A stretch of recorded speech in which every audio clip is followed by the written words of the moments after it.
Hi, ನಮಸ್ತೆ, good morning. Good morning ಅಂದರೆ 12 ಗಂಟೆ ಆಗಿದೆ. 12 ಗಂಟೆ ಆದ್ರೂ ಸಹಿತ ಬೆಳಗಿನ ನಮಸ್ಕಾರಗಳನ್ನು ಹೇಳ್ತೀನಿ. ಸೊ ಈಗ ನಾನು ಮಾತಾಡೋಕ್ಕೆ ಬಂದಿರೋ ವಿಚಾರ ಏನಪ್ಪ ಅಂದರೆ, ದರ್ಶನನ ಬಗ್ಗೆ ಚಾರ್ಜ್ ಶೀಟ್ ಹಾಕಿದ್ದಾರೆ. ಈ ಚಾರ್ಜ್ ಶೀಟ್ ಬಗ್ಗೆ ಮೀಡಿಯಾಗಳು ಎಕ್ಸ್ಪ್ಲನೇಷನ್ ಕೊಡ್ತಾ ಹೋಗ್ತವೆ.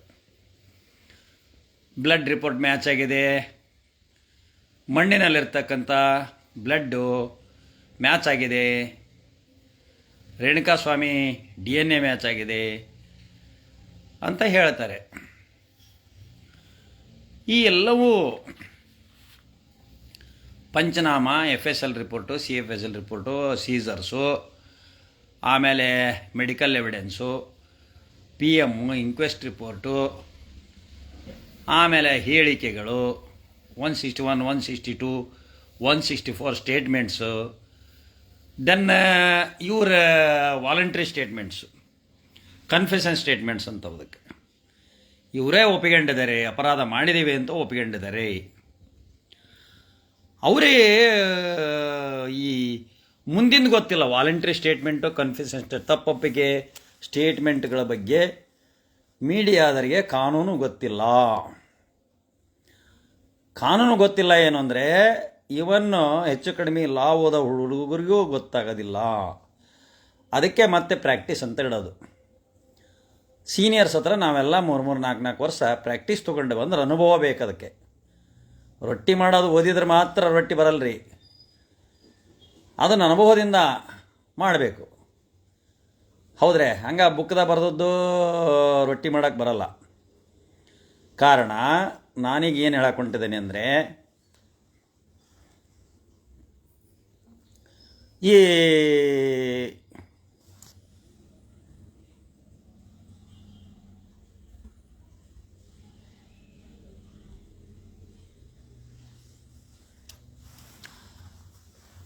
ಈ ಬ್ಲಡ್ ಸ್ಟೇನ್ ಆಗಿದೆ ಬಟ್ಟಿಗೆ ಮತ್ತು ಅಲ್ಲಿಗೂ. ಯಾಕೆ ಪಂಚನಾಮದಲ್ಲಿ ಸೀಸ್ ಮಾಡುವಾಗ ಅದ್ರ ಮೇಲೆ ಬ್ಲಡ್ ಇತ್ತಾ ಅನ್ನೋ ಒಂದು ಪ್ರಶ್ನೆ ಬರ್ತದೆ. ಪಂಚನಾಮೆಯನ್ನು ಅದನ್ನು ಪ್ರೂವ್ ಮಾಡಬೇಕು ಪ್ರಾಸಿಕ್ಯೂಷನ್ನವರು. ಡಿಫೆನ್ಸ್ ಲಾಯರು ಅದನ್ನು ಡಿಸ್ಪ್ರೂವ್ ಮಾಡೋಕ್ಕೆ ಇರ್ತಾನೆ. ಮೊದಲು FIR ಪ್ರೂವ್ ಮಾಡಬೇಕು. ಆಮೇಲೆ 34 ಹಾಕಿದ್ದಾರೆ, 149 ಹಾಕಿದ್ದಾರೆ. ಇದು ಇತಿಹಾಸದಲ್ಲಿ 2 ಸೆಕ್ಷನ್ಗಳನ್ನು ಕೂಡೋದಿಲ್ಲ, ಬರೋದಿಲ್ಲ. ಅದು ಹೆಂಗೆ ಅಂದರೆ, ಕಾಮನ್ ಆಬ್ಜೆಕ್ಟ್ ಅಂದರೆ 2 ರಿಂದ 3 ಅಥವಾ 4 ಜನ ಇರ್ತಾರೆ. 5 ರಿಂದ ಒಳಗೆ, 1 ರಿಂದ 3, 1 ರಿಂದ 4 ಇಷ್ಟೇ. ಅಂದರೆ 2, 3, 4 ಜನ ಇದ್ದರೆ 34 ಕಾಮನ್ ಆಬ್ಜೆಕ್ಟ್ ಬರ್ತದೆ. ಮೋರ್ ದೆನ್ 5 ಮೆಂಬರ್ಸ್ ಇದ್ದರೆ 149 ಬರ್ತದೆ. ಹಂಗಾರೆ ಇವರು 34 ಹಾಕಿದ್ದಾರೆ ಅಂದರೆ ಕೇವಲ 4ಕ್ಕಿಂತ ಕಡಿಮೆ ಜನ ಇದ್ದರು, 1ಕ್ಕಿಂತ ಹೆಚ್ಚು ಜನ ಇದ್ದರು. ಹಾಗಾದರೆ 2, 3 ಅಥವಾ 4 ಜನ ಸೇರಿ ಮರ್ಡರ್ ಮಾಡಿದ್ರಾ ಅನ್ನುವ ಪ್ರಶ್ನೆ.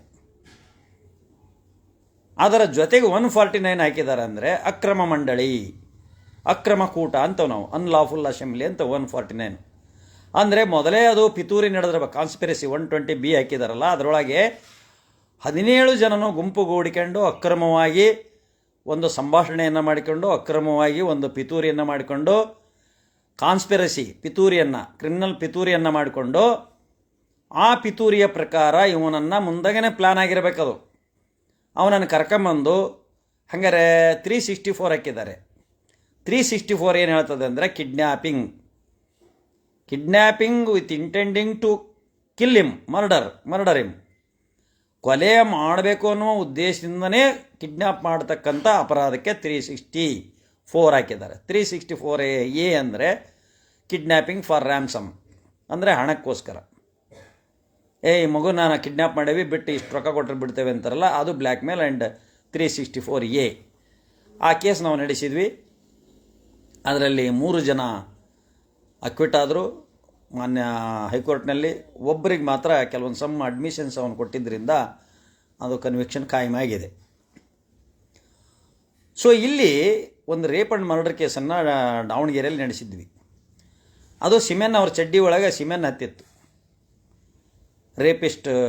ರೇಪ್ ಮಾಡಿದ ಹುಡುಗರ ಚಡ್ಡಿ ಒಳಗೆ ಮತ್ತು ಆ ಒಂದು ರೇಪ್ ಆದಂಥ ಹುಡುಗಿಯ ಲಂಗ ಮತ್ತು ಅದರೊಳಗಿರ್ತಕ್ಕಂಥ ಸಿಮೆನ್ನನ್ನು ಕಾಂಬಿನೇಷನ್ ಕೊರಬ್ರೇಷನ್ಗೆ ಹಾಕಿದ್ದರು.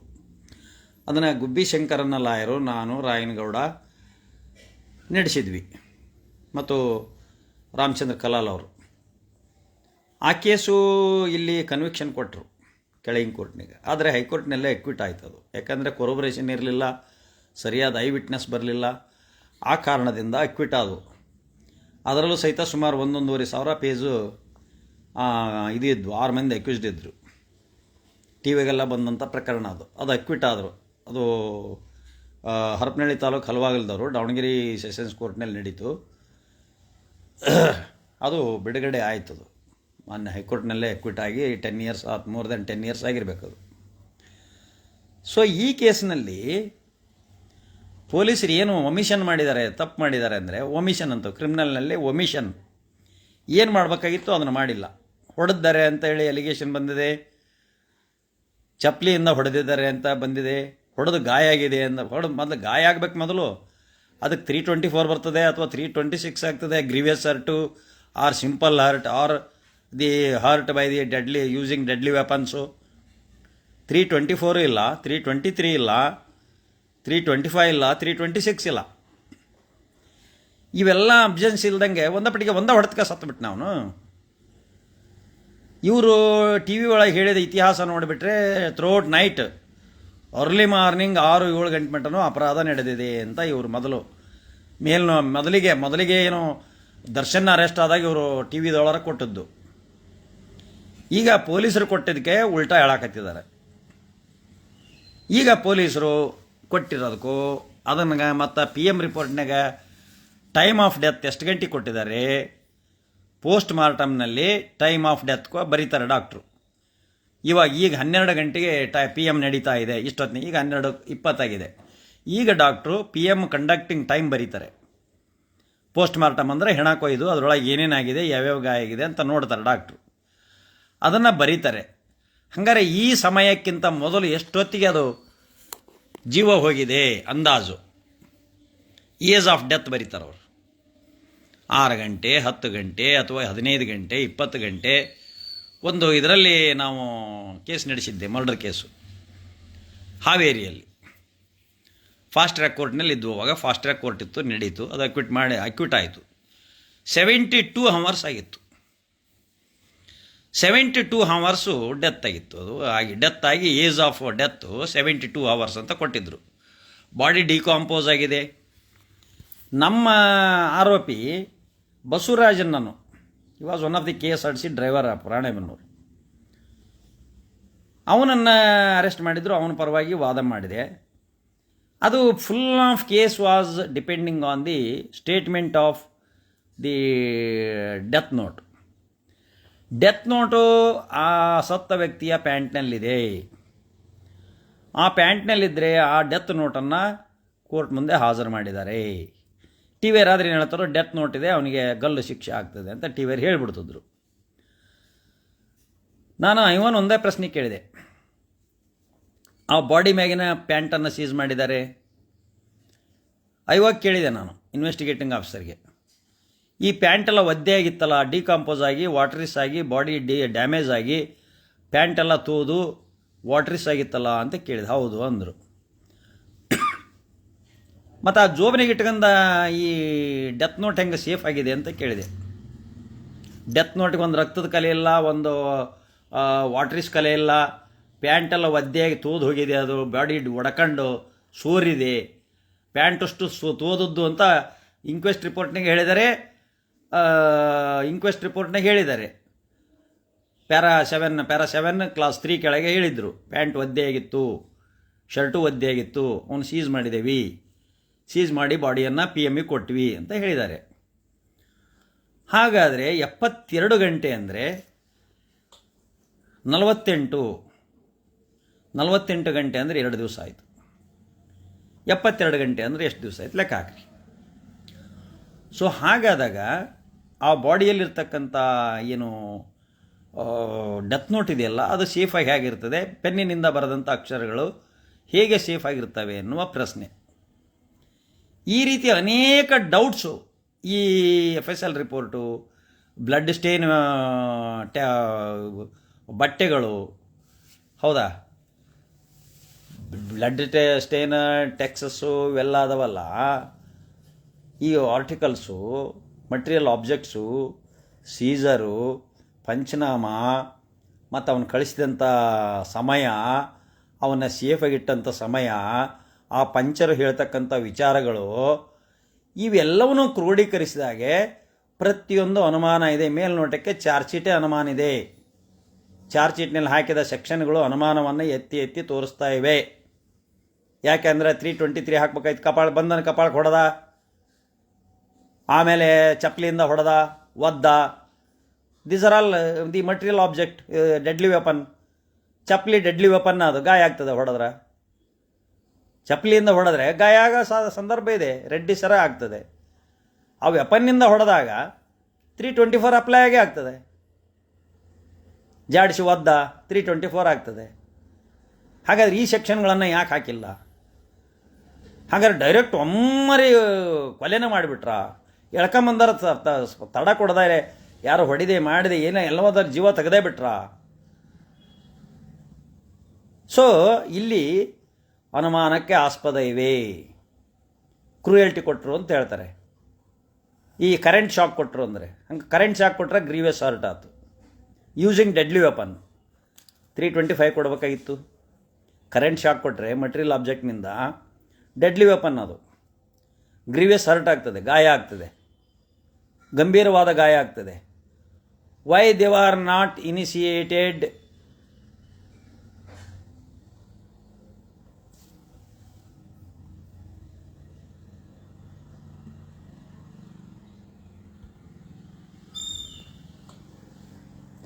Y they are not initiated 326, 325, 324?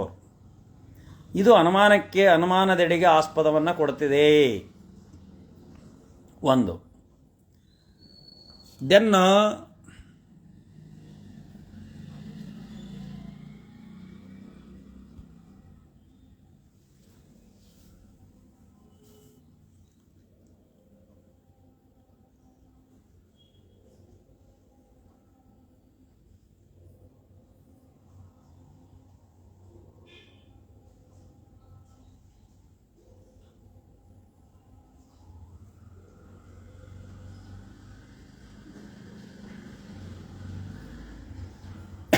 So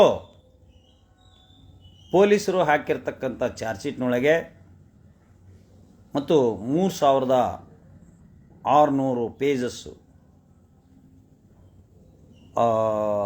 pages quantity of documents, quantity of pages. ಹಂಗಾರೆ ಕ್ವಾಲಿಟಿ ಆಫ್ ಎವಿಡೆನ್ಸ್ ಹೇಳ್ತೀನಿ. 17 ಮಂದಿನೂ ಕನ್ಫೆಷನ್ ಸ್ಟೇಟ್ಮೆಂಟ್ ಕೊಟ್ಟಿದ್ದಾರೆ ಅಂತ. 17 ಮಂದಿನೂ ಸ್ಟೇಟ್ಮೆಂಟ್ ಕೊಟ್ಟಿದ್ದಾರೆ ಅಂದರೆ 17 ಮಂದಿ ಈ ಸ್ಟೇಟ್ಮೆಂಟ್ ಕೊಟ್ಟಾಗ ಆ ಕನ್ಫೆಷನ್ ಸ್ಟೇಟ್ಮೆಂಟ್ಸು ಕೋರ್ಟ್ನಲ್ಲಿ ಅವು ಕನ್ಸಿಡರಬಲ್ ಎವಿಡೆನ್ಸಾ ಅಲ್ಲ. ನಾನು ಆಗೋ ಹೇಳ್ತಾನೆ, ಈಗೂ ಹೇಳ್ತಾನೆ, ಮುಂದೂ ಹೇಳ್ತಾನೆ. ಯಾಕೆಂದರೆ ಎವಿಡೆನ್ಸ್ ಆ್ಯಕ್ಟು ಅದನ್ನು ಅವುಗಳನ್ನು ಕೋರ್ಟ್ನಲ್ಲಿ ಎವಿಡೆನ್ಸ್ ಅಂತ ಕನ್ಸಿಡರ್ ಮಾಡೋದಿಲ್ಲ. That documents are not considerable witness ಅಂತ, ಎವಿಡೆನ್ಸ್ ಅಂತ ಅವನು ತೊಗೊಳ್ಳೋದಿಲ್ಲ. Accused during the custody of the police, ಈ 17 ಮಂದಿಯ ಹೇಳಿಕೆಗಳು ಪೊಲೀಸರ ಕಸ್ಟಡಿಯಲ್ಲಿದ್ದಾಗ ಕೊಟ್ಟಂಥ ಹೇಳಿಕೆಗಳು. ಇವರೇನು ತಾವಾಗಿ ಒಪ್ಪಿಕೊಂಡಿದ್ದಾರೆ, ತಾವು ಹೇಳಿದ್ದಾರೆ, ನೈಜವಾದಂಥ ಹೇಳಿಕೆಗಳು ಅನ್ನುವುದನ್ನು ನಂಬಲಾರ್ಹವಾದಂಥ ಹೇಳಿಕೆಗಳು. ಅವುಗಳನ್ನು ಕೋರ್ಟಿನ ಮುಂದೆ 2-2 ಅಂಥೇಳಿ ರಿಜೆಕ್ಟ್ ಮಾಡ್ತಾರೆ. ಆರೋಪಿಗಳೇ ಹೇಳ್ತಾರೆ, ಇಲ್ಲ ನಾವು ಅವ್ರ ಕಸ್ಟಡಿಯಲ್ಲಿದ್ವಿ, ಅವ್ರಿಗೆ ಹೆದರಿ ನಾವು ಹೇಳಿದ್ವಿ, ಆದರೆ ನಾವು ಆ ರೀತಿ ಹೇಳಿಲ್ಲ, ಅವ್ರು ನಮ್ಮನ್ನು ಸೈ ತೊಗೊಂಡಾರೆ, ಬ್ಲ್ಯಾಂಕ್ ಹಾಳಿ ಸೈ ತೊಗೊಂಡು ಈ ರೀತಿ ರೈಟಿಂಗ್ ಮಾಡ್ಕೊಂಡಿದ್ದಾರೆ ಅಂತಂದೇಳಿ ನಾವು ಕೋರ್ಟ್ನೇ ಸಜೆಸ್ಟು ಮಾಡಿದ್ದೇವೆ, ಮಾಡ್ತೇವೆ. ಆರೋಪಿಗಳು ಅದನ್ನೇ ಹೇಳ್ತಾರೆ, ಅವ್ರ ಕೌನ್ಸಿಲು ಅದನ್ನೇ ಹೇಳ್ತಾರೆ. ಸೊ ಈಗ ಆ ಸ್ಟೇಟ್ಮೆಂಟ್ಸನ್ನು ಒಪ್ಕೊಂಡ್ಬಿಟ್ರೆ ಕೇಸ್ ನಡೆಯುವಂಥ ಕಾಂಟೆಸ್ಟ್ ಮಾಡುವಂಥ ಉದ್ದೇಶ ಇಲ್ಲವೇ ಅಲ್ವಲ್ಲ. ಈಗ ಚಾರ್ಜ್ ಶೀಟ್ ಹಾಕಿದ್ದಾರೆ, ಈಗ ಜಿಲ್ಲಾ ನ್ಯಾಯಾಲಯಕ್ಕೆ ಹೋದ ಕೂಡಲೇ ಇವರೆಲ್ಲ ಒಪ್ಪಿಗೆ ಮಾಡ್ಬೋದಲ್ಲ. ಪೊಲೀಸರು ಮುಂದೆ ಒಪ್ಪಿಕೊಂಡಿದ್ದಾರೆ ಅಂದರೆ ದರ್ಶನ್ ಈ ಮಾನ್ಯ ಜಿಲ್ಲಾ ನ್ಯಾಯಾಲಯದ ಮುಂದೆ ಒಪ್ಪಿಗೆಬೇಕಲ್ಲ, ಪ್ಲೀಡ್ ಗಿಲ್ಟಿ ಮಾಡ್ಕೋಬೇಕಲ್ಲ. ಚಾರ್ಜ್ ಫ್ರೇಮ್ ಮಾಡ್ತಾರೆ, ಕೇಳ್ತಾರೆ ಒಪ್ಕೊಂತೀರೋ ಅಥವಾ ಕೇಸ್ ನಡೆಸ್ತೀರೋ ಅಂತ. ಹೌದು, ಪೊಲೀಸರೆಲ್ಲ ಹಾಕಿರೋದು ಘನವಾದಂಥ ಒಂದು ಇನ್ವೆಸ್ಟಿಗೇಷನ್ ಮಾಡಿ ಘನವಾದಂಥ ಒಂದು ಇದನ್ನು ಮಾಡಿದ್ದಾರೆ, ಅವ್ರು ಹಾಕಿರೋದೆಲ್ಲ ಸತ್ಯ, ಆದ್ದರಿಂದ ಅದನ್ನು ಒಪ್ಪಿಗೆಂತವೆ ಅಂತಂದೇಳಿ ಇವರು ಹೇಳಿಕೊಂಡ್ಬಿಟ್ರೆ ಶಿಕ್ಷೆ ಆಗ್ತದೆ. ಆದರೆ ಪ್ರತಿಯೊಂದು ಡಾಕ್ಯುಮೆಂಟು, ಪ್ರತಿಯೊಂದು FSL reports all are subject to proof. Prosecution shall prove the particular documents and evidence beyond all reasonable doubts. Prosecution shall not depend on the say of the accused or weakness of the defense. Criminal law journal 1993 ನಮ್ಮ own high court ಹೇಳಿದೆ, ಪ್ರಾಸಿಕ್ಯೂಷನ್ನು ಪ್ರತಿಯೊಂದು ಅಂದರೆ ಅಭಿಯೋಜನೆ ಪೊಲೀಸರು ಮತ್ತು ಸರ್ಕಾರ ಮತ್ತು ಸರ್ಕಾರಿ ವಕೀಲರು ಇಂಚಿಂಚು ಸಹ ಪ್ರತಿಯೊಂದನ್ನು ಪ್ರೂವ್ ಮಾಡಬೇಕು ಮಾನ್ಯ ನ್ಯಾಯಾಲಯದ ಮುಂದೆ, ಅನುಮಾನಕ್ಕೆ ಆಸ್ಪದ ಇಲ್ದಂಗೆ. ಈ ಕೇಸುಗಳಲ್ಲಿ ಪ್ರತಿಯೊಂದು ಸಬ್ಜೆಕ್ಟು ಪ್ರತಿಯೊಂದು ಆ್ಯಂಗಲ್ನಿಂದ ನೋಡಿದಾಗ ಬರೀ ಅನುಮಾನಗಳದಾವೆ. ಇಂಥ ಅನುಮಾನಗಳಿದ್ದಾಗ that doubt is goes to the accused side. FIR ಹಾಕಿರೋದು ಅನುಮಾನ, ಸ್ಟೇಟ್ಮೆಂಟ್ಸ್ ತೊಗೊಂಡಿರೋದು ಅನುಮಾನ, ಪಂಚನಾಮಗಳು ಅನುಮಾನ, ಬ್ಲಡ್ ಹತ್ತಿತ್ತು ಅನ್ನೋದು ಅನುಮಾನ, ಇವರು ಪ್ರತಿಯೊಂದು ಹೇಳಿಕೆಗಳನ್ನ ತಗೊಂಡಿರೋದು ಅನುಮಾನ, ಪಂಚನಾಮೆ ನೈಜವಾಗಿ ಮಾಡಿದ್ದಾರೆ ಇಲ್ಲವೋ ಅನುಮಾನ. ಅದು ಪಂಚರು ಬಂದು ಕೋರ್ಟಿಗೆ ಬಂದು ಸಾಕ್ಷ್ಯಾಧಾರಗಳನ್ನು ಹೇಳಿದಾಗ ಅದು ಗೊತ್ತಾಗ್ತದೆ ಅವ್ರು ಯಾವ ಪಂಚರು, ಏನು, ಯಾರು ಸಾಕ್ಷಿದಾರರು, ಏನು ಹೇಳಿದ್ದಾರೆ, ಏನು ಬಿಟ್ಟಿದ್ದಾರೆ. ಕೆಲವೊಂದು ಹಿಯರ್ಸೆ ವಿಟ್ನೆಸ್ ಇರ್ತವೆ, ಹಿಯರ್ಸೆ ವಿಟ್ನೆಸ್ಗಳು ಏನೂ ಇಲ್ಲ. ಲಾಸ್ಟ್ ಸೀನ್ ಥಿಯರಿ ಅಷ್ಟು ಮಾತ್ರ ಇದಾಗ್ತದೆ ಇದರಲ್ಲಿ. ಲಾಸ್ಟ್ ಯಾರು ನೋಡಿದ್ರು ಅವನ್ನ, ರೇಣುಕಾಸ್ವಾಮಿನ. ಇಲ್ಲಿ ಡೈರೆಕ್ಟಾಗಿ ಹೊಡೆದು ದರ್ಶನ್ ಕೊಲೆ ಮಾಡಿದ್ದಾನೆ ಅನ್ನುವ ನೇರವಾಗಿ ಹೇಳುವಂಥ ಐ ವಿಟ್ನೆಸ್ ಇಲ್ಲಿಲ್ಲ. ಎಕ್ಸೆಪ್ಟ್ ದಿ ಸಮ್ ಫೂಟೇಜ್ಗಳು ಸಹ ಅವನು ಕೊಲ್ಲುವುದನ್ನು ಯಾವ ಸಾಕ್ಷ್ಯಾಧಾರಗಳು, ದರ್ಶನ್ ಕೊಲ್ಲುವಂಥ ಸಾಕ್ಷ್ಯಾಧಾರಗಳನ್ನು ಯಾವ ಸಾಕ್ಷ್ಯಾಧಾರಗಳು ಈಗಿನ ಈ ಮೀಡಿಯಾದವರು ಹೇಳ್ತಕ್ಕಂಥ ಪರಿಶೀಲನೆಯಲ್ಲಿ ಯಾವ ಆ್ಯಂಗಲ್ನಲ್ಲೂ ನಾನೊಬ್ಬ ಲಾಯರಾಗಿ ಅದು ಕಾಣ್ತಾ ಇಲ್ಲ. ಕಾರಣ ಈ ಪೊಲೀಸರು ದರ್ಶನ್ಗೆ ಬೇಗ ಬೇಲ್ ಸಿಗಬಾರ್ದು ಅಂತೇಳಿ ದರ್ಶನನ ಪಾರ್ಟು ಹೊಡೆದದ್ದ ಅಂತ ಎವಿಡೆನ್ಸ್ನಲ್ಲಿ ಬಂದಿದ್ದಾವೆ, ಸ್ಟೇಟ್ಮೆಂಟ್ಸ್ನಲ್ಲಿ ಬಂದಿದ್ದಾವೆ. ಹಾಗಾದರೆ 324, 325, 326 ಯಾಕೆ ಹೇಳಿಲ್ಲ? ಈ ಮೀಡಿಯಾದರೆಲ್ಲ ಹರ್ಕೊಂಡ್ರು. ಕರೆಂಟ್ ಶಾಕ್ ಕೊಟ್ಟಿದ್ದಾರೆ, ಕರೆಂಟ್ ಶಾಕ್ನಿಂದ ಹೆವಿ ಇಂಜುರಿ ಆಗಿದ್ದಾವೆ. ಆಮೇಲೆ ಇವನು ಹೇಳಿದ ಬೀಜಗಳು ಒಡ್ಕೊಂಡಿದ್ದಾವೆ ಅಂತ ಹೇಳಿದ ಅವನು, ಓದ್ಕಂಡ ಬಿಟ್ಕೊಂಡು ಶೆಟ್ಟಿ. ಆಮೇಲೆ ಈ ಬೋಳದಲ್ಲಿ ಅಜಿತ್ ಹನುಮಕ್ಕನವ್ರದ್ದು ಇವಂದು ಒಂದು ವಿಚಾರ, ಆಮೇಲೆ ರಂಗಣ್ಣನ ಟಿವಿಯರ ಅವ್ರದ್ದೊಂದು ವಿಚಾರ. ಇವರೆಲ್ಲರೂ ಹೇಳೋದು ನೋಡಿಬಿಟ್ರೆ ಜಜ್ಮೆಂಟ್ಸು, ಮಾನ್ಯ ನ್ಯಾಯಾಲಯದ ಜಜ್ಮೆಂಟ್ಸ್ ಅವಶ್ಯಕತೆ ಇಲ್ಲ ಅಂತ, ನಮಗೆ ವಕೀಲರ ಅವಶ್ಯಕತೆಯೂ ಇಲ್ಲ ಅಂತ ಅನ್ನಿಸ್ತದೆ. ಕಾನೂನು ಪಂಡಿತರ ಮತ್ತು ನ್ಯಾಯಾಂಗದ